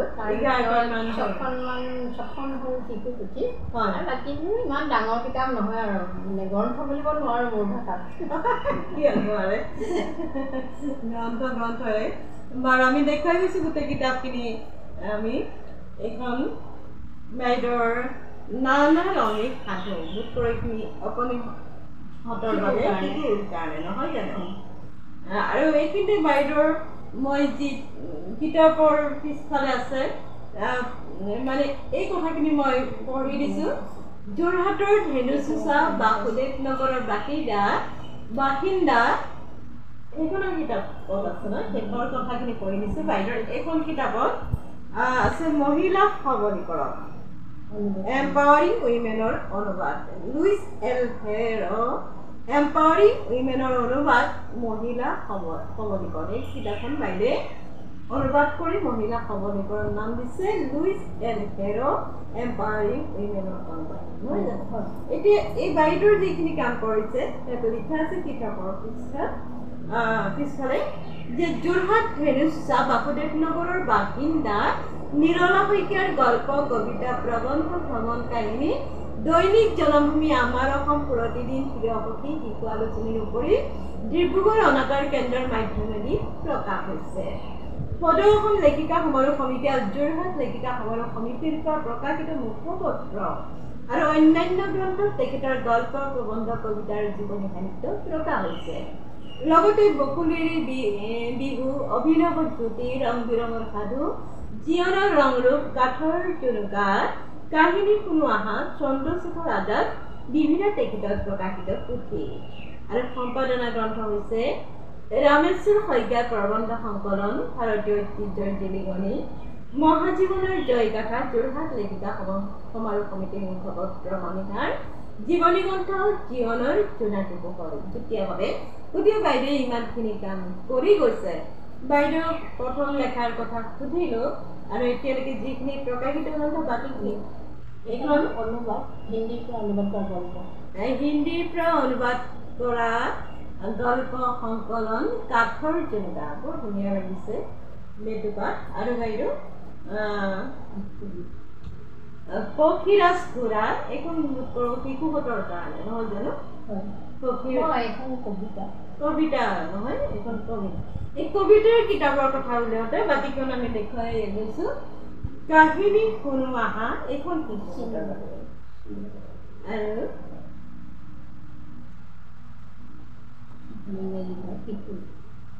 শিশুৰ চিনবাদৰ সমুদ্ৰ যাত্ৰা আপুনি ইংৰাজীৰ পৰা অনুবাদ লৈছে গোটেই বাইদেউ অনুবাদ সাহিত্য এক মহান সাহিত্য বাইদেউ অনুবাদ সাহিত্যৰ ভঁৰাল চহকী কৈছে সকলো কিতাপ বাইদেউ অনা নাই কিন্তু 11খন আমি বাইদেউ পুথি পইচানি গ্ৰন্থই কৈছোঁ কাৰণ বহুত সুন্দৰ ইংৰাজীৰ পৰা কৰিছে হিন্দীৰ পৰা কৰিছে এনেদৰে বাইদেউ অনুবাদ কৰিছে আৰু মৌলিক গ্ৰন্থ বাইদেউ কেইবাখনো প্ৰকাশ কৰিছে এতিয়া এই আপাহতে বাইদেউৰ গ্ৰন্থৰ এতিয়া আমি কবিতা আবৃত্তি কৰিম স্বৰচিত কবিতা আবৃত্তি মই আচলতে কবি নহয় কবিতা নিলিখো ইমান তথাপিও লোকে লিখা দেখি কেতিয়াবা হ'ব নে নহ'ব এনেকুৱা ভাবি ভাবি কেতিয়াবা চাওঁ আৰু মই নিজে লিখা এটা কবিতাকে কৰোঁ প্ৰিয় দৰ্শক এই আপাহতে আহকচোন বাইদেউৰ স্বৰচিত এটি কবিতা পাঠ কৰোঁ মই আচলতে কবিতা ইমান নিলিখোঁ তথাপিও কেতিয়াবা অকণমান লোকক দেখি আৰু দুই এটা কৰোঁ এইটো কবিতা মই লিখিছিলোঁ যেতিয়া ধেমাজিত যে বোম ফুটি পেলাই বহুত স্কুলীয়া ল'ৰা ছোৱালী 15 গোটাইছিলে সেই সময়তে আমাৰ যেতিয়া হায়াৰ ছেকেণ্ডেৰী হৈছিলে হায়াৰ ছেকেণ্ডেৰী প্ৰথম বৰ্ষত মানে আমি ফ্ৰেচাৰ চ'চিয়েল পাতিব নৱাগত আদৰণি সভা পাতিবলৈ লৈছিলোঁ কিন্তু নহ'লে সেই ঘটনাটো হোৱাৰ কাৰণে তাৰপিছত মই তেতিয়া তেওঁলোকৰ উদ্দেশ্য কৰি এই কবিতাটো লিখা সেইটোকে মই আজি পাঠ কৰিবলৈ লৈছোঁ মিলনৰ সেতু বান্ধি ভাবিছিলোঁ শৰতৰ শেৱালিৰে পাৰি দিম দলিচাখনি তুমি অহাৰ বাটত কুকুমৰ দুবৰিত পুৱা ওলমি থকা তিৰবিৰ ৰূপালী মণিবোৰো দিম ছটিয়াই ভাবিছিলোঁ ৰুই দিম দুটি কলাপুলি কলপুলি আমদানি গাঁঠি লৈ সিহঁতক দিম সাঙুৰি আৰু একোটি সুগন্ধি পুষ্প তোমাক আদৰিবলৈ আৰু কি ভাবিছিলোঁ জানা আকাশৰ চিকমিক এমুঠি তৰা খামুচি আনি সিঁচি দিম তুমি অহাৰ বাটত কি যে অলিক কল্পনা কিন্তু একোকে নহ'ল কৰা কিয় জানানে শুনিছিলা নিশ্চয় বিস্ফোৰিত বোমাৰ আকাশ ভেদী আতংকিত শব্দ আৰু চাপদৰ অটহাস্য আবাল বনিতা বৃদ্ধৰ নিষ্কলুষ দেশবোৰ চিটিকি পৰিলগৈ সেই বোকাডৰা নিমিষতে ধূলিচাত নিষ্পাপ শিশু কুকুমৰ শৰীৰ সিহঁতৰ স্বপ্নভৰা চকুবোৰ নিৰ্বাপিত চিৰদিনলৈ। ভূতৰ ওপৰত দানহৰ দৰে বানপানীৰ তাণ্ডৱ লীলা কিবা জানো কৰিব পাৰিলোঁ আমি, কেৱল এটি হুমুনিয়া বুকু যদি। কিন্তু আমিতো নোৱাৰোঁ লুকাব অজান্তি মুলুকত, আমিতো নোৱাৰোঁ থাকিব গহ্বৰৰ ভিতৰত। আঘোণৰ ধাননিত ৰঙিলী কমিলিহঁতৰ প্ৰাণ চঞ্চল মনবোৰে আমাকো সকীয়াই দিয়ে কৰ্তব্যৰ কথা আৰু জীয়াই থকাৰ প্ৰেৰণা। সেয়েহে একাজলি মৰম আৰু শুভেচ্ছাৰে আদৰিছোঁ আজি তোমাক উকা পদূলিত। মিলনৰ সেতু বান্ধি জীৱনৰ জয়গান গাই যাওঁ আহা আগবাঢ়ি। হয়, আমি আশাবাদী হ'ব লাগিব। সংসাৰ মাজতে যিটো সৃষ্টি বৰ সুন্দৰ কবিতা, ইয়াৰ যিটো ধেমাজিৰ শিশু যি নহয় জানো গণেশগুৰি মানে মোৰ ছিঙি গৈছে। তেতিয়া মানে উৎসৱবিলাক মানে বন্ধ হৈ গৈছিলে। খুব আশা কৰিছিলোঁ প্ৰথম বেটছটোত মানে আদৰিম বুলি। হয়, মই তেতিয়া এবছৰ ক্লাছো কৰিছিলোঁ হায়াৰ ছেকেণ্ডেৰী। হয়, এইখিনিতে কৈছে বাইদেৱে এবছৰ ক্লাছ কৰিছিলোঁ হায়াৰ ছেকেণ্ডেৰী। বাইদেউ এগৰাকী সফল শিক্ষয়িত্ৰী। বাইদেউ এই কৰ্ম জীৱনৰ ওপৰত অকণমান কওকচোন আপোনাৰ। মোৰ কি হ'ল, বিয়াৰ পিছত মই পাছ কৰিছোঁ। হয়, বিয়া ক'লোৱে মই বিয়াৰ কথা। মেট্ৰিক পাছ কৰা এবছৰৰ পিছতে মোৰ বিয়া। তাৰপিছত তেখেতৰ পঢ়াবলৈ একান্ত ইচ্ছা আৰু মোৰতো আছেই ইচ্ছা। হয়, তথাপিও মানে ককায়েকহঁতৰ লগত আছিলে, ককায়েকহঁতৰ খুব বাধ্য সমীৰ কৰে। দেউতাক নাই, সৰুতে ঢুকালে। তাৰপিছত মোক ক'লে তুমি ককাইদেউক সুধিবা পঢ়াৰ কথা। তেতিয়া মই সুধিলোঁ, একে আশাই ক'লে পঢ় আকৌ, তই বুলি পঢ় আকৌ। অকণো বাধা নিদিলে মোক। আৰু মই সেইদৰে প্ৰাইভেটকৈ মই পঢ়ি ডাঙৰ ল'ৰা মোৰ বিয়াৰ 2 বছৰৰ পিছত জন্ম হৈছে। সেই 2 বছৰমান হ'ল তাৰ তেতিয়া মই পাৰ্ট 1 আজিৰ দৰে ছেমিষ্টাৰ নাছিলে তেতিয়া পাৰ্ট 1 পাৰ্ট 2 মই ডাঙৰ ল'ৰা 2 বছৰ হোৱাৰ পিছত 2.5 বছৰৰ পিছত ছোৱালী যে তাৰ আগে আগে মই BA পাছ কৰিছোঁ। DCB কলেজৰ পৰা প্ৰাইভেট কৰি দিছিলোঁ। আৰু মই হিন্দী কোভিড পাছ কৰিলোঁ আৰু দেৰিকৈ মানে ৰৈ আৰু ৰত্ন পাছ কৰিলোঁ। তাৰপিছত কি হ'ল, এই হিন্দী শিক্ষকৰ পোষ্ট এটা ওলালে যোৰহাট গাৰ্লছ হাইস্কুলত। তাৰপিছত 4 মহীয়া। তেতিয়া মোৰ ওচৰৰ এজন দেওৰে হয় আৰু তেওঁ মোক ক'লে যে ইয়াত এটা পোষ্ট আছে কৰক। তেখেতে নিদিয়ে চাকৰি কৰিবলৈ, ল'ৰা ছোৱালী সৰু হৈ আছে। তথাপিও শেষত মানে তেওঁক কোৱাৰ কাৰণে গ'লোঁ। 4 মাহৰ পিছত। এইটো কিমান চনৰ কথা মানে? এইটো ল'ৰা ছোৱালীটো হেৰি হ'ল তেতিয়া মানে 3টা ল'ৰা ছোৱালী 87 নহয়, 73-4 মানে 74। তাৰপিছত তেতিয়া মই কৰিলোঁ, কৰি থাকোঁতেই আৰু এমাহ এক্সটেনশ্যন পালোঁ। কৰি থাকোঁতেই এটা পোষ্ট খালী হৈছিলে। তাতে মই বিনিতা দত্ত বাইদেউক লগ পাইছিলোঁ। বিনিতা দত্ত বাইদেৱে তেতিয়া ইংৰাজী লেভেল পাছ কৰিলে, কৰি তেওঁ BEd কলেজত এপইণ্টমেণ্ট পাইছে। তাৰপিছত পোষ্ট খালী হৈছিলে, ইফালে ইগৰাকীয়ে জইন কৰিলে। মোৰ ইতিমধ্যে এইখিনিতে নিদি আছে চাকৰি কৰিব, নালাগে বাদ দিয়া। তাৰপিছত সৰু ল'ৰাটো জন্ম হ'ল, সেইকাৰণে আৰু নিদিলে চাকৰি কৰিব। তাৰপিছত ঘৰত আছোঁ আৰু তাৰ যেতিয়া 3 বছৰ হ'ল আমাৰ স্কুলত সেই বিজনেছ স্কুল দুখন পাতিলে নহ'ল। সেইখন মানে আমাৰ গৃহস্থ আছিলে সভাপতি মেনেজিং কমিটিৰ আৰু আমাৰ ওচৰৰে মোৰ দাদা পাতি দিছিলে। কিন্তু তেখেতৰ মা দেউতাক কোনোলে মোক ক'লে তোমাক দাদা পাতি দিছোঁ, কেনেকৈ মোৰ পৰা তেওঁ আছিলে সম্পাদক। হাতৰ মানুহ আহিলে পইচা দিব লাগিব যে, সেইকাৰণে আমাৰ ওচৰৰ দুগৰাকীমান সোমোৱাই থৈ দিলে। হিন্দী পঢ়াবলৈ মানুহ নাই বুলি মোক হিন্দী পঢ়াবলৈ মাতিলে। তাৰপিছত মোৰ কি হ'ল জানা, মোৰ হিন্দী শিক্ষকৰ প্ৰতি এটা অনীহা আছিলে। কিয় জানানে? সেই সময়ত সমাজৰ মানুহবিলাকৰ সমাজৰ লোকে মানে হিন্দী টিচাৰক অকণমান অভদ্ৰ চকুৰে চায় যে হিন্দী শিক্ষকবিলাকে নপঢ়াকৈ মাষ্টৰ হ'বলৈ পায়, পঢ়ে নকল কৰি পঢ়ে। আৰু তেতিয়া মোৰ এটা মনলৈ আহিলে, দেখিলোঁ সঁচাকৈয়ে দেখোন হিন্দী শিক্ষকসকলৰ পিন্ধা উৰা সেইবিলাক বৰ এটা মানে চকুত লগা বিধৰ নহয়। মই মানুহজনী অকণমান বেলেগ ধৰণৰ, মোৰ মনলৈ এটা অলপ মানে হেৰি ভাৱ এটা আহি গ'ল দেই। তেতিয়া মই ক'লোঁ মই হ'লে হিন্দী টিচাৰ নহওঁ, এতিয়া মই পঢ়াম বাৰু কিন্তু মই পিছলৈ নহওঁ। কিন্তু মোৰ কি ভগৱানৰ ইচ্ছা মই শেষলৈকে মই ইংৰাজীটো MA দিছিলোঁ প্ৰাইভেটকৈ প্ৰিভিয়াছ পাছ কৰিলোঁ ল'ৰা মেট্ৰিক পাছ কৰাৰ পিছত তাৰপিছত প্ৰাইভেটকৈ ইয়াৰ পৰা ৰাতিপুৱা যাওঁ 9টা বজাৰ পৰা আৰম্ভ কৰি 3 বজাত আকৌ ঘূৰি আহোঁ এনেকৈ মই প্ৰিভিয়াছ পাছ কৰিলোঁ কিন্তু মই ফাইনেল নোৱাৰিলোঁ মানে কেইটামান নম্বৰ মই তাৰপিছত মই যেতিয়া ভাবিলোঁ মই ইমানখিনি কৰাৰ পিছত মই আকৌ হিন্দী টিচাৰ মই নহওঁ বুলি কিন্তু মোৰ হিন্দী টিচাৰ হিচাপে মোৰ পোষ্ট আহিলে চেংচনত তাৰপিছত মই কি কৰিম আৰু মই তেতিয়া মোৰ এটা অলপ জেদ আহি গ'ল যে মই হিন্দী টিচাৰ হ'লেও মই এইবিলাক পঢ়াম মই অসমীয়া পঢ়াওঁ অংকৰ বাহিৰে মই বাকীবিলাক পঢ়াব পাৰোঁ অংক মই একেবাৰে নোৱাৰোঁ অংক মানে আৰু কি ক'ম নোৱাৰোঁ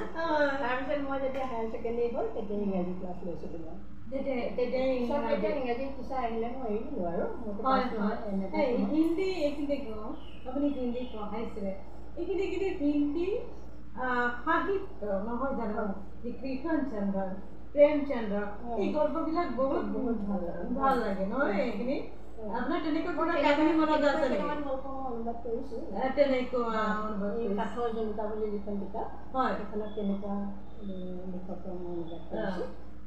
ভাল লাগে হিন্দী সংস্কৃত অসমীয়া ইংৰাজী সাহিত্যবিলাক সঁচাকৈ খুব ভাল আৰু বাইদেউ এটা কথা আমি আগতে সুধিছিলোঁ কিন্তু কথাটো সম্পূৰ্ণ নহ'লে পুনৰ সুধিছোঁ যে বাইদেউ এগৰাকী সফল গৃহিণী সফল শিক্ষয়িত্ৰী আৰু সমাজ জীৱনৰ আগশাৰী নেত্ৰী এই যে বাইদেউ আপুনি কোনো এটা অনুষ্ঠানৰ সম্পাদিকা হৈছে উপসভাপতি হৈছে পিছত সভাপতিৰ দায়িত্ব গ্ৰহণ কৰিছে এইখিনি হ'বলে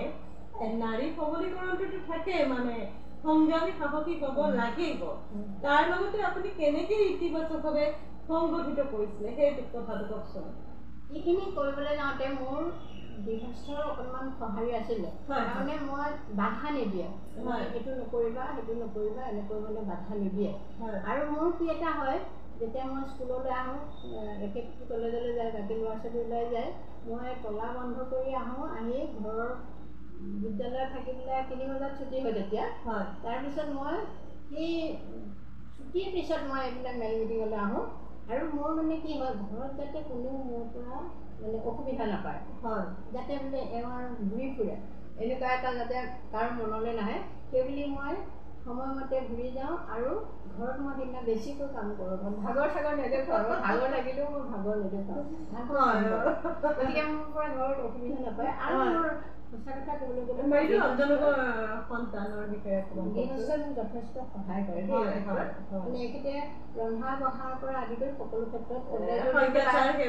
তেতিয়া আগতে কলেজটো 2 বেলা হয় আগবেলাও হয় আৰু ৰাতি কলেজো হয় তাৰ মাজতে এইখিনিতে ঘৰৰ কামতো সহায় কৰে এইটো কিন্তু মানিব লাগিব বুজি পাই যিটো সহজ নহয় জানো যেনেকৈ পঢ়িব পাৰিলোঁ মানুহে যেনেকৈ এখন ভৰিৰ অভাৱত মানে খোজকাঢ়িব নোৱাৰে ঠিক তেনেকৈ সমাজখন আগবাঢ়ি যাবলৈ নাৰী পুৰুষৰ সমানে সহযোগিতা লাগিব এতিয়া বাইদেউ এইখিনিতে সুধিম আপোনাৰ সন্তান দুজনৰ কথা এবাৰ মোৰ ল'ৰা 2জন আৰু ছোৱালী 2জনী ল'ৰা ডাঙৰজন বৰ্তমান যোৰহাট কলেজৰ ইংৰাজী বিভাগৰ লেকচাৰ আৰু বোৱাৰী হ'ল জেবি কলেজ ইংৰাজী বিভাগৰ পংকজপাণি শইকীয়া আৰু বোৱাৰী হ'ল পিংকি দাস ডক্টৰ পিংকি দাস তাৰপিছত তেওঁ পলিটিকেল চায়েন্সৰ আৰু মাজৰ 2জনী ছোৱালী সিহঁতে গ্ৰেজুৱেশ্যন লৈ পেলাই নপঢ়িলে এইবোৰ সৰু সুৰা কিবাকিবি এজনীয়ে ডাকঘৰৰ এজেঞ্চি এটা চলায় আৰু MA ডিষ্ট্ৰিবিউটৰ 2জনী এনেকৈ চলি আছে আৰু সৰুটো ল'ৰা MA ডিষ্ট্ৰিবিউটৰ সি এতিয়া গুৱাহাটীত থাকে বোৱাৰী মিউজিচিয়ান তাই খুব ভাল কথা এটা সুন্দৰ পৰিৱেশ এতিয়া এই যে সুন্দৰ পৰিৱেশত বাইদেউ এই সন্তানসকলক সুপ্ৰতিষ্ঠিত কৰিলে আৰু ছাৰৰ নিচিনা এজন মানে কি স্বামীক নপালে বাইদেউৰ হৃদয়ত ক'ৰবাত ৰঞ্জনকৈ গীতৰ কলি সোমাই আছে গুণগুণাই বাইদেউ আহকচোন বাইদেউৰ কণ্ঠ এটি বৰগীতৰ কলিখনো আমি মই গীত নাগাওঁ আৰু আমাৰ দিনততো এইবোৰ শিকাই পেলাই গাঁৱত আমি জন্ম তেনেকৈ নাছিলে সুবিধা হাৰমনিয়ামখন আছিলে দেই আমাৰ বৰ্তাৰ কোনোবা এজন দাদাই কৰিছিলে চাৰে গামা পাধানিছে সেইটো মানে গায় সেইটোকে মই জানো আৰু তাৰ বাহিৰে জানো কিন্তু আমাক আমি যি টি গান চান গাওঁ আৰু ক'ৰ শিকিছিলোঁ নাজানো আৰু ইণ্টাৰেষ্টিং কথা মোৰ যেতিয়া ভতিজাই মোৰ ছজনী দেই ছোৱালী ককায়েকৰ কথা যে কৈছিলোঁ ককায়েকে তেতিয়া সিহঁত মানে মোৰ এজনী 8ত তেনেকৈ ক্ৰমান্বয়ে আৰু সিহঁতৰ লগত মানে খুব ধেমালি চেমালি কৰি থাকোঁ খেলা ধূলা কৰি মানে তেতিয়া মানে সিহঁতক কিবা কিবি গান গাওঁ এতিয়া মোক সিহঁতে এদিন মানে এজনী ভতিজাই মোক জোকাইছে যদিও যে কিনো গান গাইছিলে মই বোলো সেইখিনিতো বেছ কৰি তোমালোকে এতিয়া এক্সপাৰ্ট তেওঁলোক দেই সুন্দৰ কণ্ঠ আৰু চব তেওঁলোক মানে হেৰি হ'ল তাৰমানে গানৰ প্ৰতি ধাউতি আহিল আৰু সেইখিনি শুনি শুনি আৰু মই বোলো সেইখিনিকেতো তোমালোকে শিকিছিলা মইতো যিয়ে নিশিকাওঁ বাৰু সেইখিনিতো গান আছে মই ইমান নাগাওঁ বৰগীতো মই নোৱাৰোঁ দেই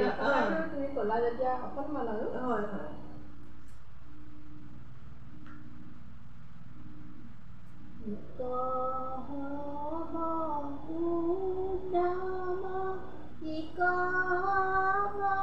প্ৰাণ গোবিন্দ ৰবিনে ভয়ো গকুল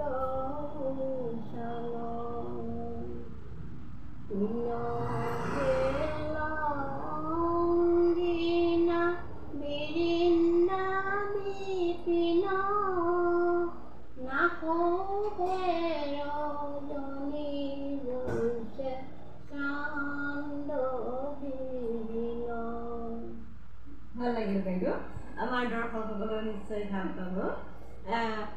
প্ৰিয় দৰ্শক বাইদেউ অকল বৰগীতেই নহয় বাইদেউ আৰু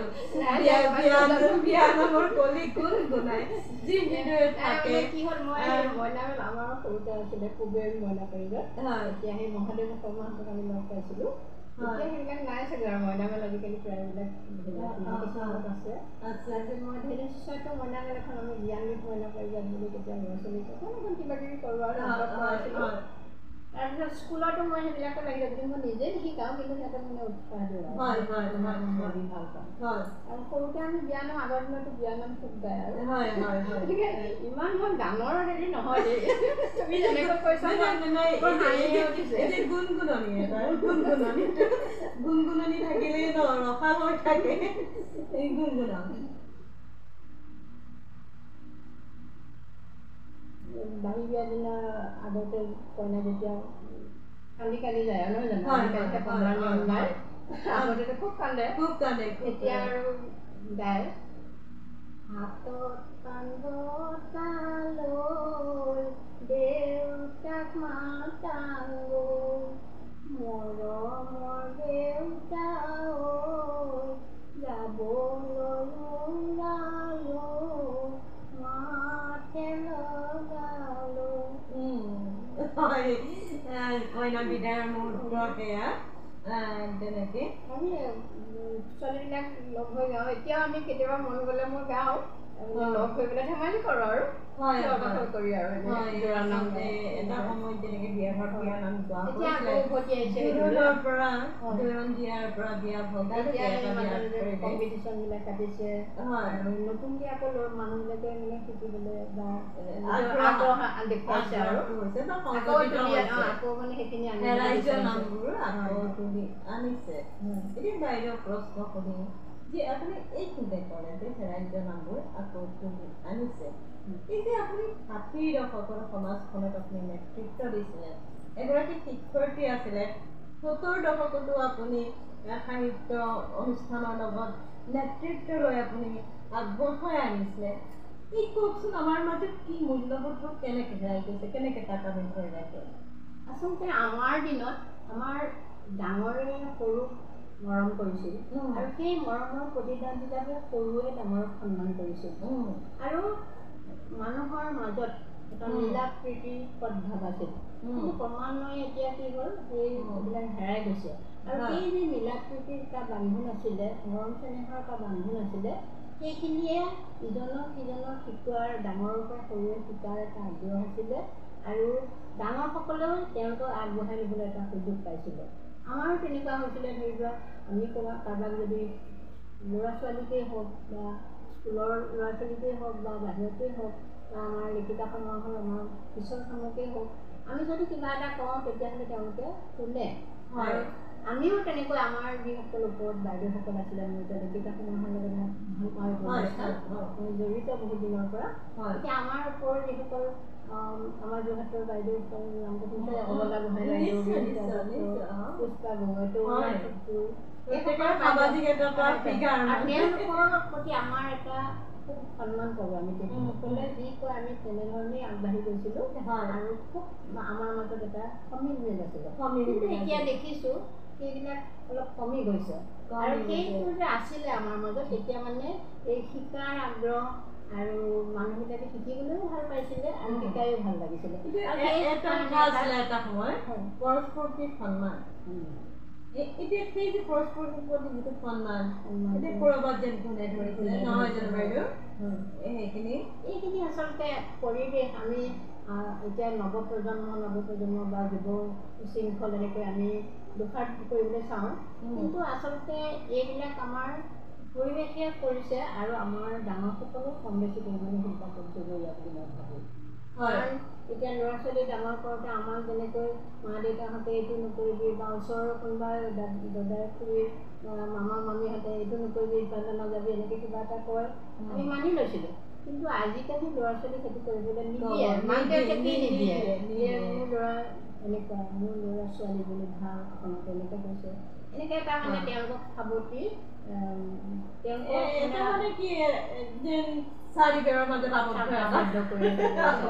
আৰু তেওঁলোকক মানে কিবা এটা মানে খেতি খন্দি কিবা এটা হওক এনেকুৱা ধৰণৰ কিছুমান দিয়া হয়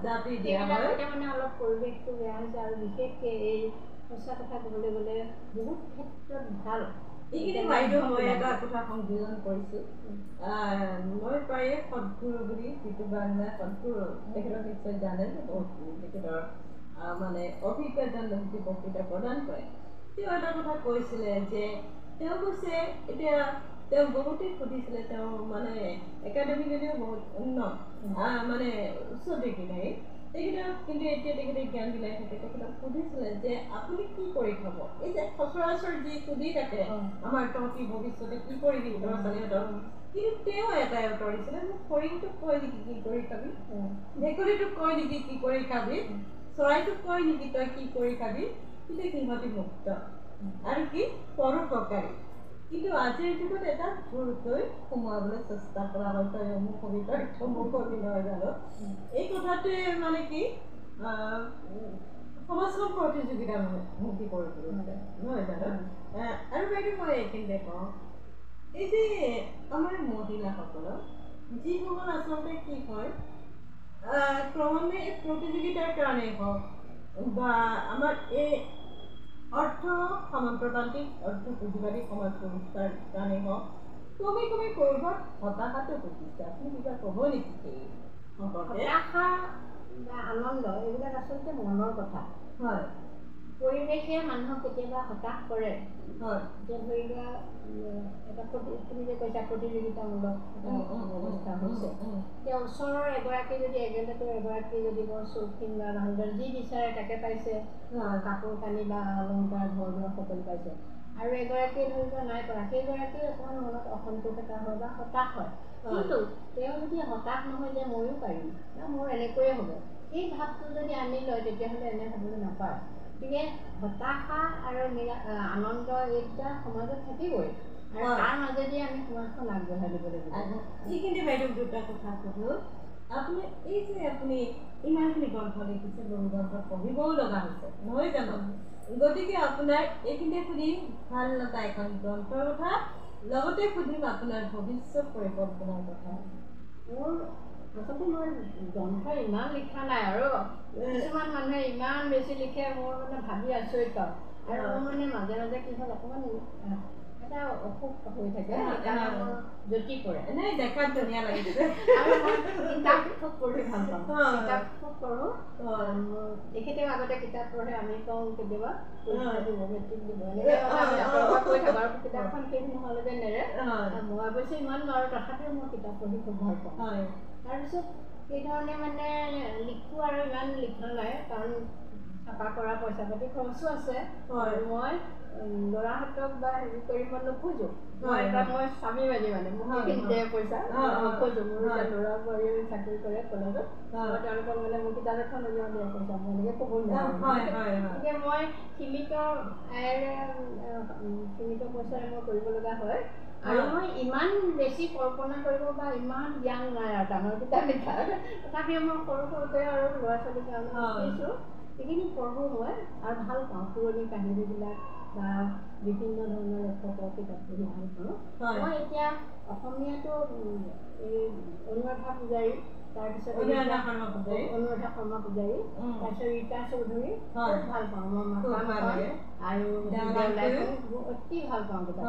তাৰপিছত সেই কিতাপকেইখন মই কেইবাবাৰ পঢ়িব লাগে ভাল পাওঁ আৰু এই যে ক'ভিডত আমি ঘৰত সোমাই থাকিব লাগে তেতিয়া কি কৰোঁ আলমাৰী কিতাপবোৰ খুব পঢ়োঁ আৰু পঢ়া কিতাপকে মই খুব পঢ়োঁ গতিকে মই তেওঁলোকৰ সেইখিনি কিতাপ খুব ভাল পাওঁ এতিয়া প্ৰায়বিলাক লেখক লেখিকাৰ কিতাপ ভাল পাওঁ কিন্তু নিৰ্দিষ্টটো তেনেকৈ ক'বলৈ মন নাযায় আচলতে আৰু এই মণিকুন্তলা ভট্টাচাৰ্যৰ ভাল লাগে বৰদোৱানী উপন্যাসখন খুব ভাল লাগে আৰু মহিম বৰাৰ গল্প বিশেষকৈ খুব ভাল লাগে অতি ভাল লাগে তেওঁ সূক্ষ্মদৰ্শী কি ক্ষুদ্ৰ ক্ষুদ্ৰ কথাবিলাক